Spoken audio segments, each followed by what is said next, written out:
And I know somewhere I could stay in Berlin as well.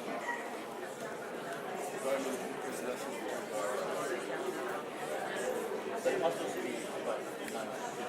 If you're looking at this, Probably in October that will be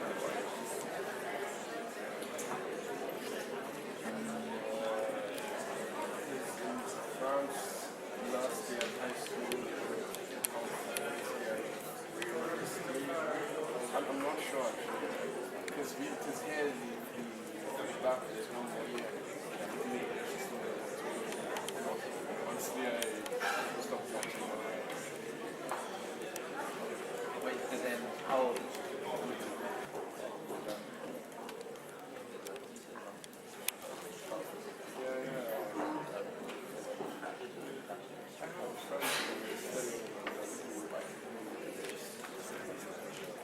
Donc, qui nous tient à cœur. Donc, je pense que de nombreuses personnes ici ne connaissent pas ce lieu. Ce lieu, c'était à l'origine une chapelle. Donc, c'était la chapelle des pénitents noirs. À l'époque où Pézenas était le lieu de résidence des gouverneurs du Languedoc, la famille des Montmorency. Et ces chapelles ayant été déclassées à la Révolution, certains Picénois ont choisi de faire, en lieu et place de la chapelle, un théâtre.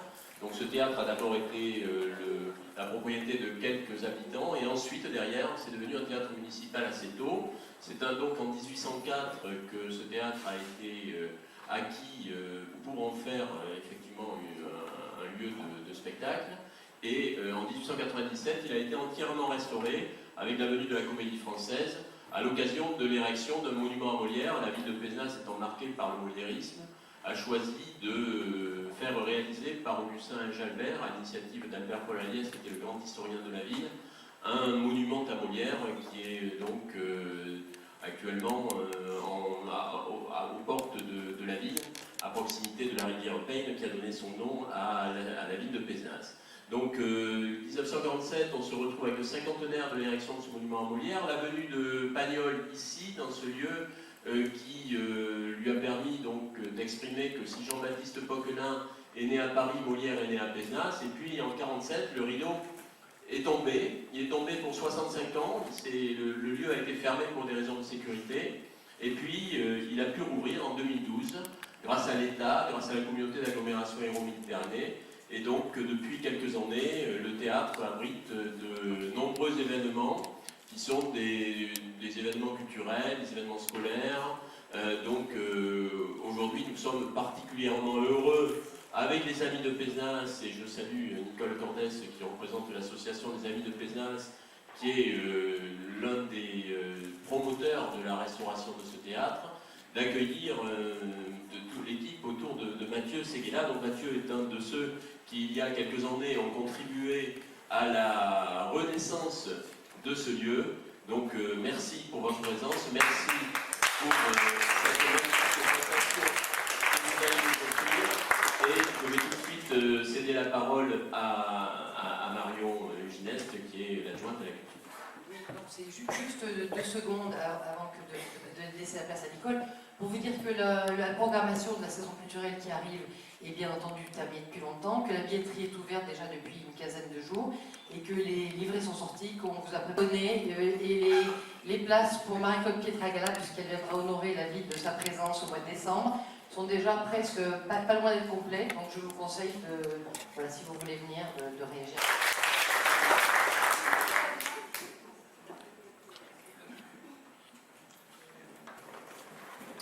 Bien, mesdames et messieurs, bonsoir et merci d'être venus si nombreux aujourd'hui au théâtre de Pézenas. Et cette manifestation, effectivement, n'aurait pu avoir lieu s'il n'y avait eu la volonté de la ville au départ, et de son maire, de son adjointe à la culture, de programmer une manifestation ouverte à tous, puisque l'entrée est libre et cette démocratisation de la culture, je pense, est une chose très importante aujourd'hui.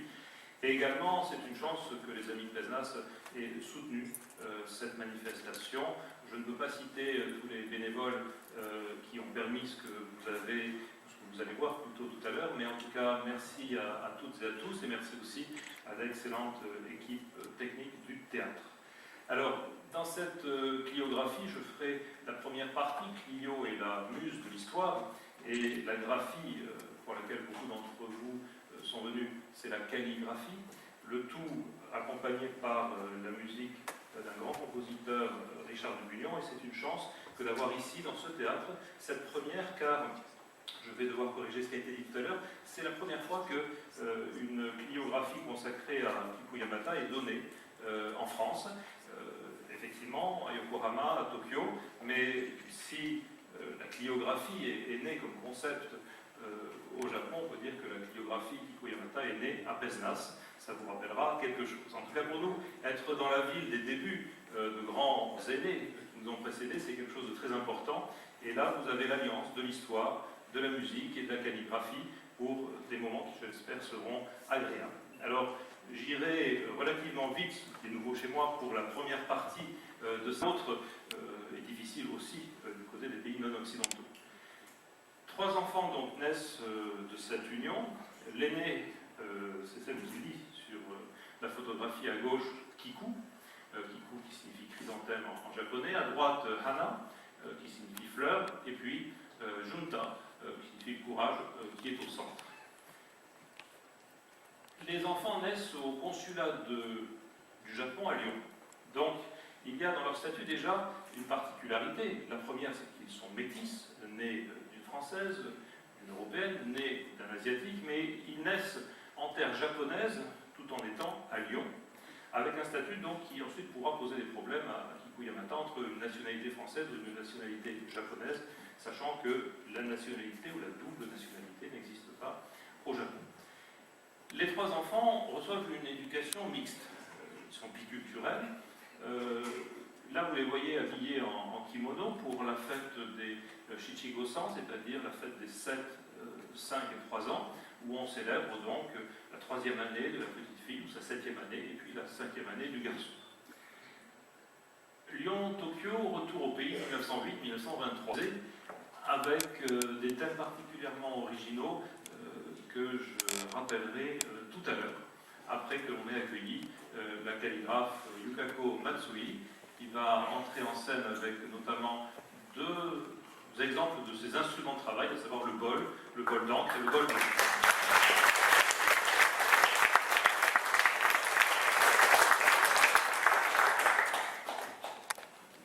Alors cette biographie se divisera en 5 tableaux. Premier tableau, une grande calligraphie exécutée sous vos yeux et que l'on pourra voir sur cet écran pour notamment les personnes qui sont situées dans l'orchestre, afin de ne pas rater ce spectacle.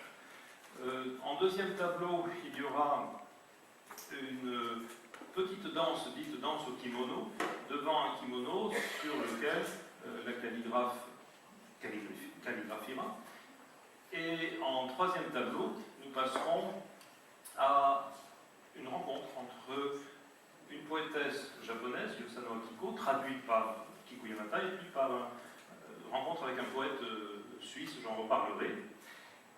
En quatrième tableau intitulé Nuit japonaise, nous aurons une autre façon de voir la calligraphie sans encre, mais c'est surtout dans le cinquième tableau, avec la calligraphie révélée, que nous aurons une calligraphie au départ invisible et qui à la fin sera révélée. Voilà donc ce programme qui est assez court, puisque chaque tableau n'excède pas 5 à 10 minutes, mais nous aurons la chance d'avoir cet accompagnement musical, et qui est plus que musical, de la part de Richard Dubillon.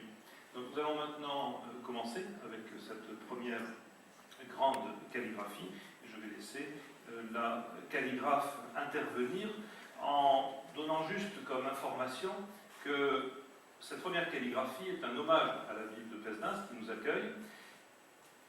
Comme vous le savez, le zen est dans Pézenas, dans le mot Pézenas, et je crois que Pézenas est de plus en plus dans le zen, dans cette recherche d'un équilibre entre une vie parfois trépidante et trop trépidante, et un besoin de ressourcement, de réflexion, parfois de méditation, et je sais que ce théâtre a accueilli beaucoup de manifestations de qualité avec les notes de Richard Dubillon, qui sont, je le disais, plus que des notes, puisque pour cette cliographie à Pézenas, il a conçu ce qu'on appelle 3 leitmotifs. Il a un système très particulier qui est de donner à chaque note de musique une lettre, que chaque note de musique corresponde à une lettre. Et ainsi, il a, à partir du mot Pézenas, eh bien, créé, ou en tout cas, donné à Pézenas 7 lettres que nous allons entendre maintenant.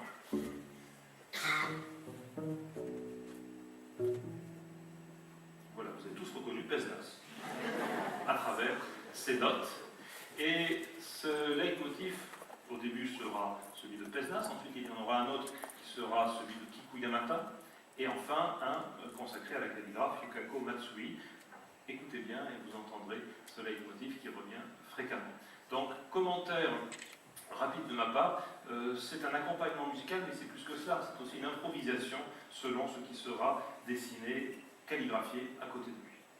Maintenant, je laisse la parole au pinceau et à Yukako Matsui.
fin du premier tableau. Je vais demander à 3 personnes de venir retirer cette calligraphie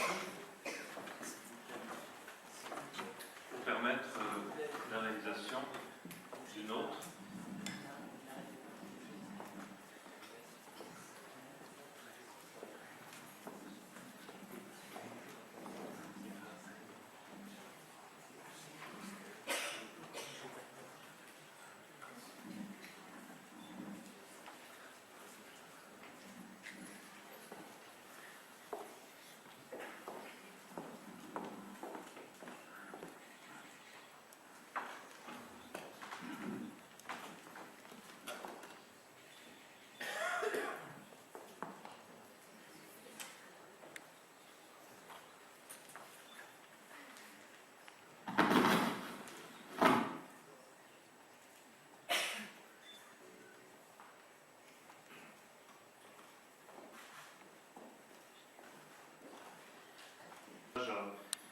Kikuyamata et qui écrivait ceci.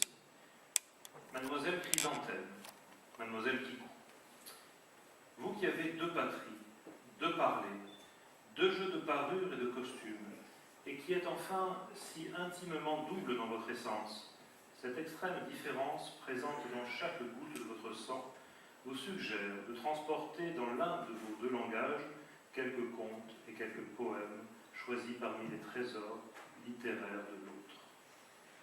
Maintenant, en guise de trésor, nous aurons dans un premier temps une danse au kimono, et puis sur ce kimono de soie, avec l'emblème du chrysanthème sur la manche de droite, nous aurons donc la réalisation d'une calligraphie intitulée Kiku no Hana, puisque le nom de Kikuyamata est chrysanthème, et c'est donc autour de cette fleur et autour de l'œuvre de cette femme que Yukako Matsui va à la fois danser et calligraphier.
calligraphie mêlée est une référence littéraire à un livre, toujours de Sano Akiko, la grande poétesse qui a influencé Kikuyamata, Italegami, qui est cheveux emmêlés après l'amour que deux êtres peuvent se donner.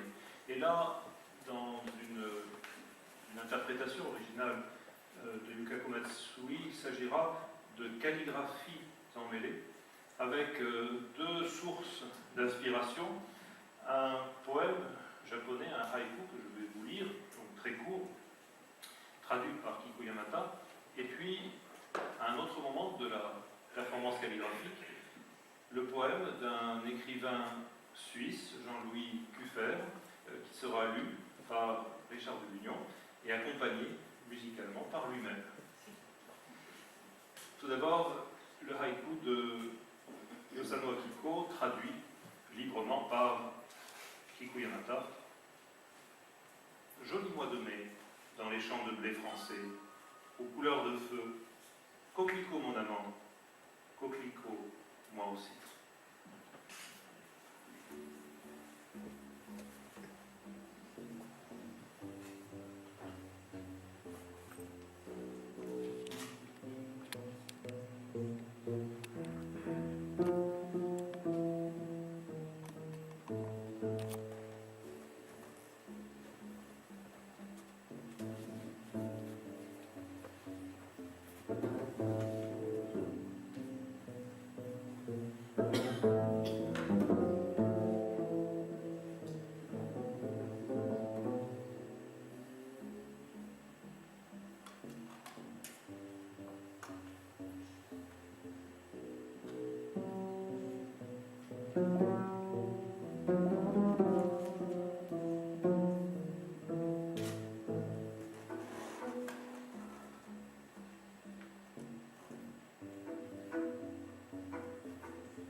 Encres et fumée.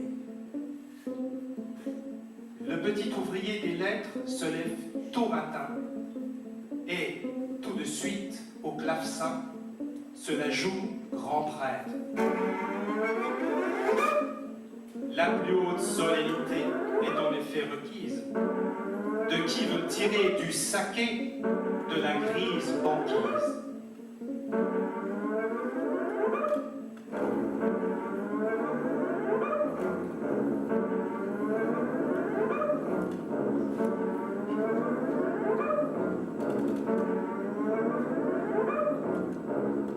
Il faut tout un fourniment et tout un outillage de tours et de trucs d'artisans utiles au beau ramage. Il faut l'encre et le pinceau, les Japonais le savent, et les Chinois, au jeu de Go, opinent ton vieux sage.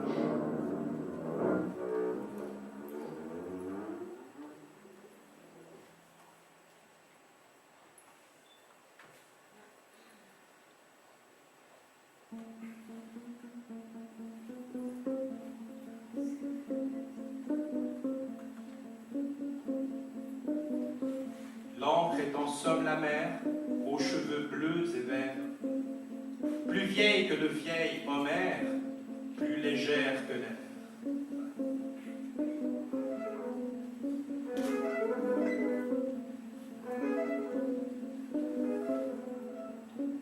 Quant au pinceau, c'est un stylo aux mains de l'écolier, ou à celle de la dactylo, le studieux clavier.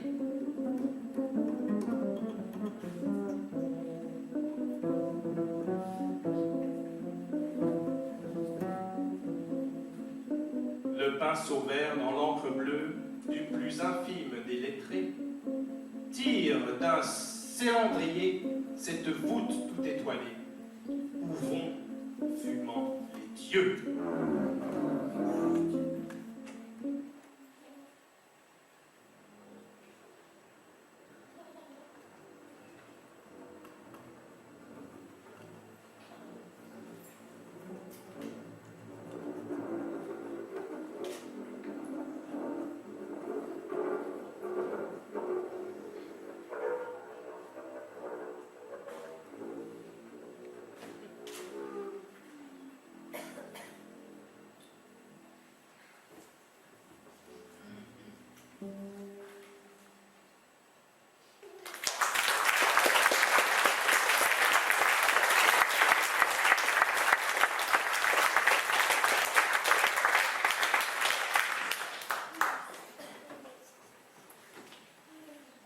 Le quatrième tableau, intitulé Nuit japonaise, va permettre, dans l'obscurité quasi totale du théâtre, de laisser voir quelques images graphiques, non plus calligraphiques, et aussi permettre d'entendre la contrebasse monter en puissance et rejoindre.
tableau qui va vous être présenté s'intitule Calligraphie révélée.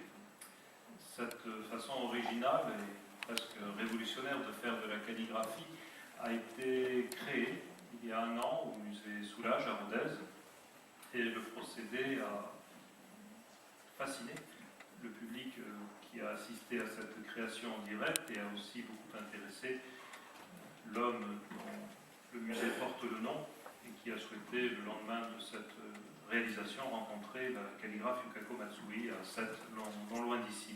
Depuis, cette calligraphie révélée a été réalisée à nouveau au Japon, à Tokyo, mais aussi au musée Toulouse-Lautrec, à Albi, à nouveau à Rodez récemment, et également au musée de Millau, dans le cadre de l'exposition Pierre Alechinsky, lequel a été aussi très intéressé par cette façon différente de faire de la calligraphie. Lui, Pierre Alechinsky, qui en 1955, alors qu'il était belge, il est désormais franco-belge, mais surtout européen et universel comme artiste, lui donc qui s'est rendu au Japon pour rencontrer des calligraphes d'avant-garde et réaliser un film intitulé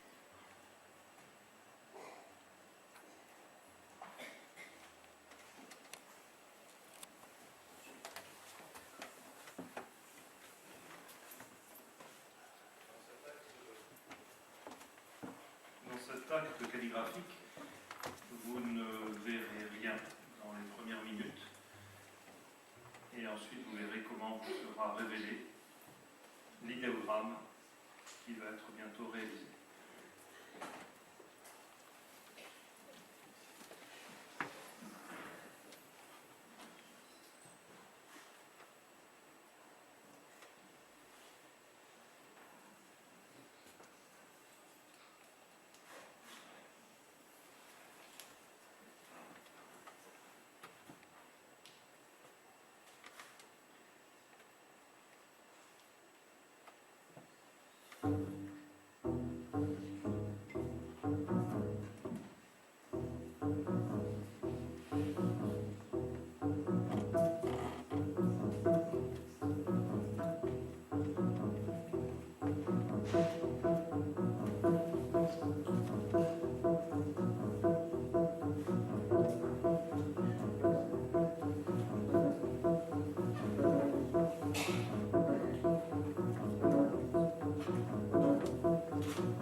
Pour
vous révéler le sens de cet idéogramme qui se prononce Oluishiwa, Uluwashi,